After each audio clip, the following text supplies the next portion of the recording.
देश का सबसे नया सी पोर्ट अभी बनने जा रहा है गुजरात में ढोलेरा के पास। गुजरात को एक नए ट्रेड हब में तब्दील करने की तैयारी में इसे बनाया जा रहा है, जो काफी बेनिफिशियल होगा ना सिर्फ ढोलेरा के लिए बल्कि पूरे रीजन के लिए भी। ढोलेरा में कई नई कंपनीज आ रही हैं, चाहे वो मारुति सुजुकी का नया ईवी प्लांट हो या फिर टाटा सेमीकंडक्टर फैब। अब तो आर्सेलरमित्तल निप्पॉन स्टील की भी कुछ न्यूज आई है कि वो भी यहाँ इन्वेस्ट करने का सोच रहे हैं। तो इन सबको बेहतर कनेक्ट करने के लिए एक्सप्रेसवे और एयरपोर्ट के अलावा एक सी पोर्ट बनाना भी जरूरी हो जाता है। लोकेशन तो ऑलरेडी काफी शानदार है। गल्फ ऑफ खंबत के होने से प्राचीन जमाने में भी इसके आसपास ही एक पोर्ट सिटी हुआ करती थी, लेकिन अब यहाँ नए जमाने का पोर्ट बनाया जाएगा उसकी लेगेसी को बरकरार रखते हुए। जब से Dholera special investment region SIR को इंडिया की सबसे बड़ी स्मार्ट इंडस्ट्रियल सिटी बनाने पर काम शुरू हुआ ताकि देश और दुनिया की हाईटेक इंडस्ट्रीज अपना बेस सेटअप कर पाए यहाँ, तब से ही इन सब चीजों पर भी सोचा जा रहा है। इनकी कनेक्टिविटी को बेहतर कैसे बनाया जाए इस पर खासा ध्यान दे रही है सरकार, क्योंकि उनको भी पता है कि अगर अलग अलग मोड से जोड़ेंगे इसे तो और ज्यादा कंपनीज इन्वेस्ट करना चाहेंगे इधर, खासकर इंपोर्ट एक्सपोर्ट के लिए। तो इसको आसान बनाना नंबर 1 प्रायोरिटी लेकर चल रहे हैं, इसलिए एयरपोर्ट का भी स्पीड से काम शुरू हुआ और अब पोर्ट भी बन जाएगा। स्टार्टिंग में प्लान तो था पूरी तरह से ग्रीनफील्ड पोर्ट बनाने का।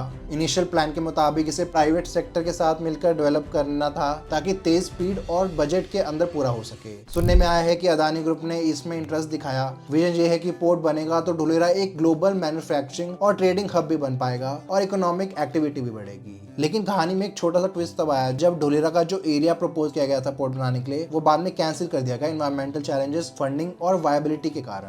अब इसे गल्फ ऑफ खंबत में ही थोड़ा साउथ में बनाएंगे, भावनगर में। इसको इसलिए कैंसिल किया क्योंकि यहाँ पे जो गहराई थी पानी की वो भी कम थी और ड्रेजिंग का काम काफी ज्यादा होता और इसे मेंटेन करना भी महंगा पड़ता। अंत में फिर भावनगर पोर्ट को ही चुना। उसी का जो मौजूदा पोर्ट है उसको अपग्रेड करके नया एडवांस पोर्ट बनाएंगे। यही भावनगर के साथ साथ ढोलेरा को भी सर्व करेगा। नए भावनगर पोर्ट के बारे में बात करने से पहले ढोलेरा की लेटेस्ट हाउसिंग प्रोजेक्ट के बारे में बात करते हैं, जिसे नेस्टोरिया ग्रुप बना रहा है, हमारे लॉन्ग टाइम पार्टनर। नेस्टोरिया कई सालों से ढोलेरा में रियल एस्टेट का काम करते आ रहे हैं। बिजनेसेस और इंडिविजुअल को यहाँ पे इन्वेस्टमेंट अपॉर्चुनिटीज दिखाकर अब वो अपना पहला प्रोजेक्ट बनाने का भी काम कर रहे हैं, खासकर टाटा फैब के एम्प्लॉइज के लिए जो यहाँ आएंगे फैक्ट्री खुलने के बाद। ढोलेरा में अभी कई सारे रेजिडेंशियल, कमर्शियल और इंडस्ट्रियल प्लॉट्स भी रेडी हैं सेल के लिए और अभी टाइम भी अच्छा इन्वेस्ट करने का क्योंकि प्राइसेस भी इतने ज्यादा नहीं है। तो नेस्टोरिया ग्रुप को कॉन्टैक्ट करें नीचे डिस्क्रिप्शन में दिए गए नंबर पर कॉल करके या उनकी वेबसाइट पर जाकर। नए भावनगर पोर्ट पर वापस आते हैं। ये सिर्फ ढोलेरा का ही नहीं बल्कि पूरे रीजन के ग्रोथ का नया इंजन बनने की क्षमता रखता है। भावनगर में ऑलरेडी एक मौजूदा पोर्ट है जिसको अपग्रेड करके वर्ल्ड क्लास फैसिलिटी बनाएंगे। इसके थोड़ा सा नॉर्थ साइड पर फैलेगा, लगभग 235 हेक्टेयर में, और आगे चलकर 250 हेक्टेयर के और एक्सपेंशन के लिए भी जगह रखी गई है। कंस्ट्रक्शन शुरू हो जाएगी जल्द ही और 1 साल में नया टर्मिनल ऑपरेशनल भी। ढोलेरा SIR और भावनगर पोर्ट के बीच सिर्फ 70 किलोमीटर का फासला है और इसको जोड़ने के लिए एक नई रेल लाइन भी बिछाई जाएगी जो भावनगर में आगे मेन लाइन से जुड़ेगी। गुजरात मैरीटाइम बोर्ड ने SIR और पोर्ट के बीच MOU साइन किया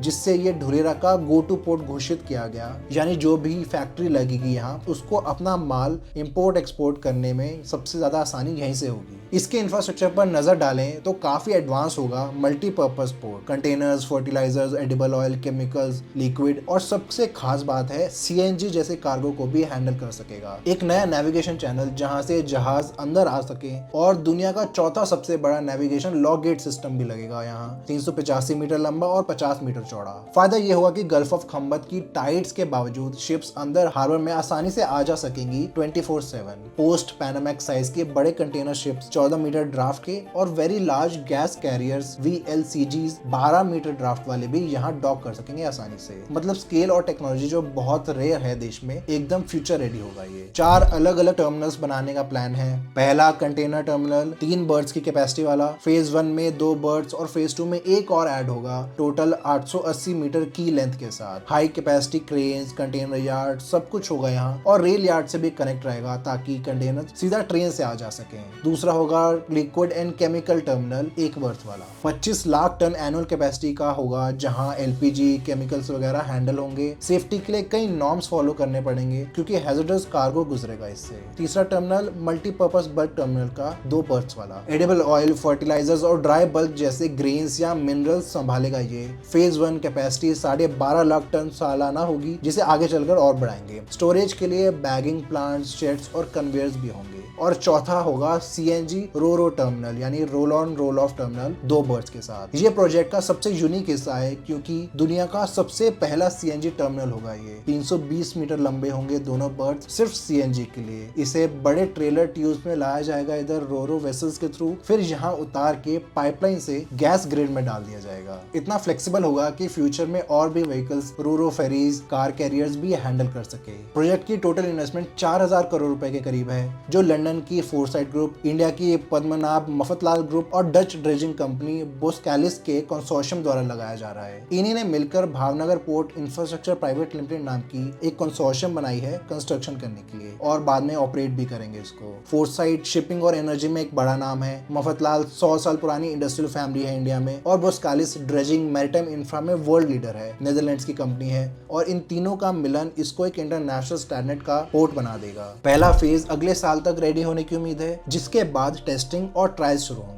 शुरुआती कैपेसिटी 46.5 लाख टन की होगी सालाना, जिसमें सिर्फ CNG terminal capacity 3 lakh ton की होगी। जैसे जैसे इंडस्ट्रियल डिमांड बढ़ेगी, पोर्ट को एक्सपैंड करके कैपेसिटी 1 से 2 करोड़ टन तक ले जाने का प्लान है। यानी फ्यूचर में ये गुजरात के सबसे बड़े पोर्ट्स में से भी एक बन जाएगा, ना सिर्फ गुजरात के बल्कि देश के भी। एक और खास चीज, जो भी मौजूदा टाइडल लॉक गेट सिस्टम है उसे अपग्रेड करके दुनिया का चौथा सबसे बड़ा ऐसा लॉक सिस्टम बनाएंगे। ऐसा इसलिए कर रहे हैं क्योंकि भावनगरी क्रीक में लगभग 10 मीटर का टाइट डिफरेंस रहता है, तो इससे बहुत सिल्टिंग भी देखने को मिलती है, काफी सारी मिट्टी जमा हो जाती है। तो ये लॉक इसको काफी कम करने की भी क्षमता रखता है, जिससे मेंटेनेंस और ड्रेजिंग का खर्चा कम हो जाएगा और ऑपरेशन भी चलता रह सकेगा। यही मेन तरीका है जिससे पोर्ट और एक्सेसिबल बन पाएगा।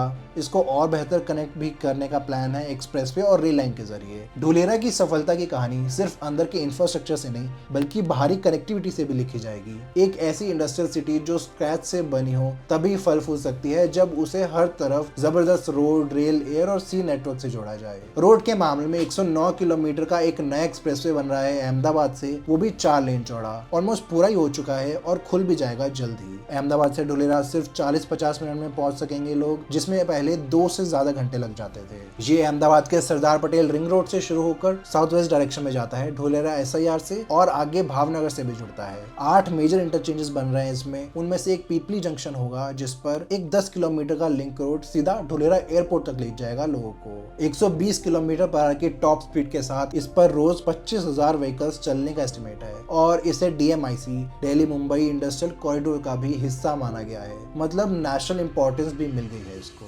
एयरपोर्ट की बात करें तो वो भी अपने आप में काफी महत्वपूर्ण प्रोजेक्ट है। एक्टिवेशन एरिया से 20 किलोमीटर दूर नवगाम विलेज के पास बन रहा है पूरा ग्रीनफील्ड। 1426 हेक्टेयर जमीन पर बन रहा है। एयरपोर्ट अथॉरिटी ऑफ इंडिया और गुजरात गवर्नमेंट मिलाकर बना रहे हैं। फेज 1 में 3.2 किलोमीटर रनवे होगा जो बोइंग 747 जैसी 4E कैटेगरी जेट्स को भी हैंडल कर पाएगा। दिसंबर 2025 यानी अगले महीने तक कंस्ट्रक्शन पूरी करके ऑपरेशनल भी कर देंगे। शुरुआत में कार्गो फ्लाइट से और थोड़े टाइम में पैसेंजर फ्लाइट्स भी शुरू होंगी। रोड और एयर के साथ साथ रेल कनेक्टिविटी भी उनकी लिस्ट में है। हाल ही में एक 65 किलोमीटर की लाइन अप्रूव हुई है ढुलेरा से भावनगर पोर्ट तक। ये फ्रेट मूवमेंट के लिए गेम चेंजर साबित होगी। इंडस्ट्रीज के रॉ मटेरियल्स और फिनिश्ड गुड्स सीधे भावनगर पोर्ट तक पहुंच सकेंगे कम कॉस्ट और टाइम में, और सप्लाई चेन बहुत एफिशिएंट बन जाएगी। साथ ही भावनगर जैसी सिटी जहां शिप ब्रेकिंग, सॉल्ट, डायमंड्स की इंडस्ट्रीज पहले से हैं, उनको भी नई मार्केट से कनेक्शन मिल जाएगा। यानी ये लाइन दोनों तरफ की ग्रोथ बढ़ाएगी। पोर्ट एक्टिविटीज भी और ढुलेरा में इन्वेस्ट करने वाली कंपनीज भी। कार्गो के साथ पैसेंजर ट्रेन भी चलने लगेंगी लोकल लोगों के लिए, ताकि वो भी अपनी जॉब्स के लिए कम्यूट कर सकें और देश के किसी भी कोने तक भी जा सके। डेडिकेटेड फ्रेट कॉरिडोर DFC जो है उससे भी कनेक्ट हो पाएगा इसके जरिए, तो फ्रेट ढुलेरा से सीधा दिल्ली या मुंबई तक भी जा पाएगी और देश की बाकी जगहों तक भी। ढुलेरा के अंदर भी लॉजिस्टिक्स को स्मूथ करने के लिए टॉप क्लास प्लानिंग की गई। ग्रिड बेस्ड रोड नेटवर्क बनाया 12 मीटर से 70 मीटर वाइड रोड तक, ताकि ट्रैफिक फ्लो एफिशिएंट रहे। सारी यूटिलिटीज अंडरग्राउंड डाल दी जिससे हर प्लॉट को पावर, फाइबर, ड्रेनेज का कनेक्शन मिल जाए। इस कॉन्सेप्ट को प्लग एंड प्ले इंफ्रास्ट्रक्चर बोला जाता है। मतलब कोई भी कंपनी यहाँ फैक्ट्री या ऑफिस सेटअप करेगी तो उसको खुद से सिविल लाइन या इलेक्ट्रिक सबस्टेशन लगाने की जरूरत नहीं है, सब कुछ रेडीमेड मिलेगा उन्हें। ये चीज बहुत ही कम सिटीज ऑफर करती है, खासकर जो बिल्कुल ग्राउंड से बन रही हो। इसके अलावा पोर्ट के पास ही एक इंडस्ट्रियल EPZ यानी एक्सपोर्ट प्रोसेसिंग जोन भी बनाने का प्लान है, जहां फैक्ट्रीज गुड सिर्फ एक्सपोर्ट करने के लिए ही मैन्युफैक्चर करेंगी और फिर तुरंत प्रोसेस करके लोड कर देंगी शिप्स पर एक्सपोर्ट के लिए। ये सब मिलकर एक powerful multi modal logistic ecosystem बनाएगा। सी, एयर, रोड, रेल सब एक दूसरे से कनेक्टेड। एक्सपर्ट्स का भी कहना है कि न्यू इंडस्ट्रियल सिटी को अगर सक्सेसफुल बनाना है तो ये सब करना ही पड़ता है। अपनी सप्लाई चेन कनेक्टिविटी को जितना हो सके सीमलेस बनाना चाहिए, तो वही करने की कोशिश है इधर भी। अभी सिटी कोर से न्यू भावनगर पोर्ट 70 किलोमीटर दूर है रोड से, जो एक्सप्रेसवे आने के बाद 1 घंटे से कम में कवर हो पाएगा। और एयरपोर्ट भी सिर्फ 20 मिनट दूर है, तो किसी भी हैवी इंडस्ट्री को एक्सपोर्ट करने के लिए 1 घंटे से ज्यादा ट्रैवल नहीं करना पड़ेगा, ना एयरपोर्ट पे ना सी पोर्ट पे। ऐसे लॉजिस्टिक्स हब्स दुनिया की कुछ और सिटीज में भी इंप्लीमेंट किए, जिससे वो आज इतने सक्सेसफुल हो गए, जैसे सिंगापुर, शेंजन और रॉटरडैम। ये आज इस मुकाम पर अपने पोर्ट्स के कारण ही पहुंच पाए हैं। सिंगापुर एक छोटा सा देश है जो मुंबई से भी एरिया में छोटा होगा, लेकिन आज वो दुनिया के रिचेस्ट सिटीज में गिना जाता है। इसका सबसे बड़ा रीजन है उसका पोर्ट और लॉजिस्टिक का जबरदस्त नेटवर्क। इसका पोर्ट दुनिया के बिगेस्ट पोर्ट में से एक है। हर साल 37 मिलियन यानी 3.7 करोड़ से ज्यादा TEU यानी 20 फुट कंटेनर्स हैंडल कर सकता है। कंपेयर करें इंडिया के बिगेस्ट पोर्ट JNPT से, तो वो सिर्फ 58 लाख TEU हैंडल करता है, इससे 6 गुना कम। सिंगापुर पोर्ट 120 देशों के 600 से भी ज्यादा पोर्ट से कनेक्टेड है। एशिया से यूरोप या अमेरिका जाने वाला हर तीसरा कंटेनर कहीं ना कहीं सिंगापुर से होकर गुजरता है, जो कि काफी बड़ी बात है अपने आप में। ऐसा करना कोई आसान काम नहीं है किसी भी बड़े देश के लिए भी, मगर ये एक छोटे से देश ने कर दिखाया है। इतनी बेहतरीन मैरीटाइम कनेक्टिविटी ने सिंगापुर को ग्लोबल शिपिंग हब बना दिया। ओशन कार्गो को बेहतर बनाने के बाद उन्होंने अपनी नजर एयर कार्गो पर भी घुमाई और उसे भी रेवोल्यूशनाइज कर दिया कुछ ही दशकों में। वहां का चांगी एयरपोर्ट जो है वो भी एक top tier air cargo hub बन गया है दुनिया में, और इसके बाद दोनों सी और एयर को इंटीग्रेट भी किया। अपने पोर्ट को वो मॉडर्नाइज करते चले गए उसके बाद एफिशिएंसी और कैपेसिटी बढ़ाते हुए कि आज ऑटोमेशन एफिशिएंसी में सबको पीछे छोड़ दिया है, और अभी भी वो थके नहीं है। बढ़ती ग्लोबल शिपिंग को देखते हुए अब वो नया ट्वास मेगा पोर्ट बना रहे हैं, जो 2040 तक 6.5 करोड़ TEU हैंडल करने लगा। अभी इससे लगभग दूना, और वो भी पूरा ऑटोमेटेड। सिंगापुर की इकोनॉमी में पोर्ट का हिस्सा बहुत बड़ा है। शिपिंग, लॉजिस्टिक्स और रिफाइनरीज उसके अराउंड ही क्लस्टर किए गए। धुलेरा के प्लानर्स भी इधर से ही सीख सकते हैं कि कैसे स्ट्रेटेजिक लोकेशन का पूरा फायदा उठाया जाए। जैसे मलाक्का स्ट्रेट के मुंह पर बैठा है सिंगापुर, वैसे अरेबियन सी के क्रूशल कोस्ट पर धुलेरा पड़ता है, जहाँ से मिडिल ईस्ट और अफ्रीका की ट्रेड लाइंस पास हैं। अगर ये भावनगर पोर्ट अच्छे से बना पाए तो गुजरात ट्रांसशिपमेंट और एक्सपोर्ट इंपोर्ट का हब बन सकता है, थोड़ा बहुत सिंगापुर की तरह ही। अब शेंजन की बात करें तो ये चाइना में पड़ता है, हांगकांग के पास। 1980 के आसपास एक छोटा सा कस्बा था, फिर उसे special economic zone SEZ declare कर दिया गया और डीप वाटर पोर्ट्स और मैन्युफैक्चरिंग जोन्स बनने लगे। आज शेंजन का पोर्ट 3.3 करोड़ TEU से भी ज्यादा हैंडल करता है, दुनिया में 4th बिजिएस्ट। मल्टीपल टर्मिनल्स हैं यांटियान, शेकाओ, चिवान नाम से, और चाइना के पर्ल रिवर डेल्टा रीजन को ग्लोबल सप्लाई चेन से जोड़ता है, काफी महत्वपूर्ण। एप्पल, हुआवे जैसे इलेक्ट्रॉनिक जायंट्स अपना माल इधर से ही दुनिया भर भेजते हैं। इसको जोड़ा है extensive expressways, freight rail, airports वगैरह से, और सब कुछ वर्ल्ड क्लास। 6 करोड़ पैसेंजर्स का एयरपोर्ट भी है इधर, और पोर्ट अभी भी डबल डिजिट से ग्रो कर रहा है। इसने शेंजन में हर तरह की इंडस्ट्री को अट्रैक्ट करने में मदद की, जैसे इलेक्ट्रॉनिक्स, ऑटोमोबाइल्स, केमिकल्स, सब कुछ। धुलेरा इस मॉडल से काफी कुछ सीख सकता है, क्योंकि दोनों सिटीज ने ही पूरी तरह ऑलमोस्ट ग्रीनफील्ड से शुरुआत की थी। अब सेमीकंडक्टर फैब के साथ इलेक्ट्रॉनिक्स और रिन्यूएबल एनर्जी फर्म्स का भी इंटरेस्ट दिख रहा है धुलेरा में। तो बस अपने लॉजिस्टिक कॉरिडोर्स को अच्छे से बना दें तो शेंजन की तरह ही एक एक्सपोर्ट पावर हाउस बन सकते हैं। बस जरूरत है तो टाइमली एग्जीक्यूशन और पॉलिसी सपोर्ट की। एशिया से निकलकर यूरोप पर नजर डालें तो रॉटरडैम, जो नेदरलैंड्स में है, वहां नजर जाती है। ये यूरोप का सबसे बड़ा पोर्ट है, जिसे गेटवे टू यूरोप भी कहते हैं। हर साल 1.5 करोड़ TEU कंटेनर्स और 43.5 करोड़ टन कार्गो हैंडल करता है, और पोर्ट के आजू बाजू पूरा इकोसिस्टम दिखेगा आपको। इधर कंटेनर उतर के सीधे Rhine river barges, freight train और ट्रक से जर्मनी, फ्रांस तक भी ले जाए जाते हैं। पोर्ट्स के आसपास world class industrial zones, oil refineries, chemical plants, warehouses, सब कुछ है जो सब पोर्ट से कनेक्टेड है। ये फॉर्मूला धुलेरा रेप्लिकेट करने का ट्राई कर रहा है, जो काम कर जाएगा अगर अच्छे से करे तो। रॉटरडैम ने दिखाया कि strategic location plus excellent hinterland connectivity से पूरा देश ट्रेड हब बन सकता है। डायरेक्टली और इनडायरेक्टली मिलाकर ये 5 लाख से ज्यादा लोगों को एम्प्लॉयमेंट देता है और 63 बिलियन यूरोज नेदरलैंड्स के जीडीपी में ऐड करता है, लगभग 8.5% हिस्सा, जो कि काफी सिग्निफिकेंट है। गुजरात के प्लानर्स जो हैं वो रॉटरडैम पोर्ट अथॉरिटी से भी नॉलेज शेयर कर रहे हैं और उनसे डायरेक्टली कंसल्ट भी कर रहे हैं। जो बोस्कालिस कंपनी है वो रॉटरडैम से ही है और वो ही भावनगर पोर्ट में भी पार्टनर बनी है। वही उसकी ड्रेजिंग का भी काम देखेगी और वर्ल्ड क्लास इंफ्रा बनाने में मदद करेगी। फ्यूचर में जब ढोलेरा पोर्ट फुली ऑपरेशनल हो जाए, हो सकता है हम इसे इंडिया का रॉटरडैम कहें, जहां से पूरे नॉर्थ और वेस्ट इंडिया के गुड्स एक्सपोर्ट हो पाएंगे। इन तीनों एग्जांपल से एक चीज क्लियर है कि strong port plus integrated logistics equals to economic boom. चाहे सिंगापुर हो, शेंजन या रॉटरडैम, हर जगह गवर्नमेंट ने पहले पोर्ट्स, एयरपोर्ट्स, रेल को वर्ल्ड क्लास बनाया, फिर इंडस्ट्रीज वहां अपने आप आई और इकोनॉमिक एक्टिविटी बढ़ाई। तो ढोलेरा इनमें इन्वेस्ट करके काफी गुना ज्यादा रिटर्न पा सकती है कुछ ही सालों में। अभी एक्सप्रेसवे में 4,300 करोड़ रुपए लग रहे हैं, एयरपोर्ट में 1,300 करोड़ रुपए, सी पोर्ट में 4,000 करोड़ रुपए और रेल लाइन में 3,000 करोड़ रुपए से भी ज्यादा। तो इससे ये फाउंडेशन काफी मजबूत हो जाएगा इधर का और रिटर्न अगले 5 से 10 साल में ही दिखना शुरू भी हो जाएगा। काफी एक्साइटिंग होने वाला है ये सब। तो जो इतना बड़ा विजन है प्लग एंड प्ले इकोसिस्टम बनाने का, इसे फॉरेन सक्सेस स्टोरीज कोरॉबरेट भी कर रही हैं। सारी यूटिलिटीज देकर ये सुनिश्चित कर रही हैं कि सरकार जो फैक्ट्रीज लाएगी